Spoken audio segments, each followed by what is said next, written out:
நம்ம எப்போவுமே பிரேக்ஃபாஸ்ட்டோ இல்லை டின்னருக்கோ நம்ம இட்லி தோசை இந்த மாதிரி தான் நம்ம எடுத்துக்கிறோம். ஆனால் அதை காட்டிலும் நம்ம குதிரைவால் கஞ்சி, கம்பு, திணை வகைகள் நம்ம எடுத்துக்கிட்டோம் அப்படின்னா ரொம்ப ஹெல்த்துக்கு நல்லது.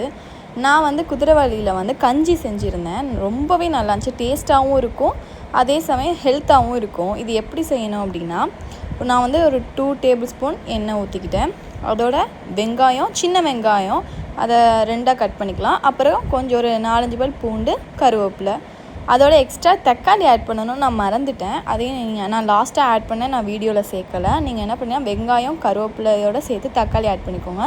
அப்புறமா நம்ம எந்த காய்கறினா, அதாவது கேரட் அல்லது பீன்ஸ் அந்த மாதிரி ஏதாவது சேர்த்துக்கலாம். நான் கேரட் மட்டும் சேர்த்துருந்தேன். நான் நைஸாக கட் பண்ணி கேரட் சேர்த்துருந்தேன்.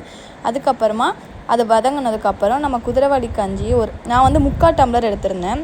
அதை நம்ம பவுலில் போட்டு அலசி அதை எடுத்து வச்சுக்கணும்.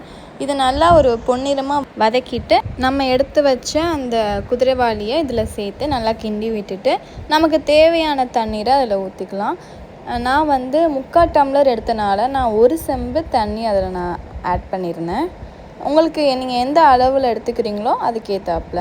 நான் கல் உப்பு சேர்த்துருந்தேன். அதுக்கேற்றாப்புல நான் 1 ஸ்பூன் சேர்த்துருந்தேன். அதுக்கப்புறமா நான் விசில் போட்டு நான் 6 விசில் அதில் வச்சுட்டேன். நல்லா அது குழஞ்சி வந்துடும். அதுக்கப்புறமா நான் தேங்காய் பால் எடுத்துக்கிட்டேன். நான் 5-6 விசில் எடுத்ததுக்கப்புறம் இந்த மாதிரி கன்சிஸ்டன்ஸ் வந்துச்சு. அதுக்கப்புறமா நான் தேங்காய் பால் ஆட் பண்ணிக்கிட்டேன். அதுக்கப்புறம் பார்த்திங்கன்னா நமக்கு தேங்காய் பால் ஊற்றினதுக்கப்புறம் 5 மினிட்ஸ் கொதிக்க வச்சா போதும். அதுக்கப்புறம் நம்ம ஒரு பவுலில் ஊற்றி சர்வ் பண்ணலாம். இது குழந்தைங்கள்லேருந்து பெரியவங்க வரையுமே சாப்பிட்லாம். இதில் அவ்வளோ சத்து இருக்குது, இரும்பு சத்து இருக்குதுன்னு சொல்கிறாங்க. இரத்தச்சோகை கூட இது சரி பண்ணும் அப்படின்னு சொல்கிறாங்க. இது ரொம்ப நல்லது. ட்ரை பண்ணிவிட்டு சொல்லுங்கள்.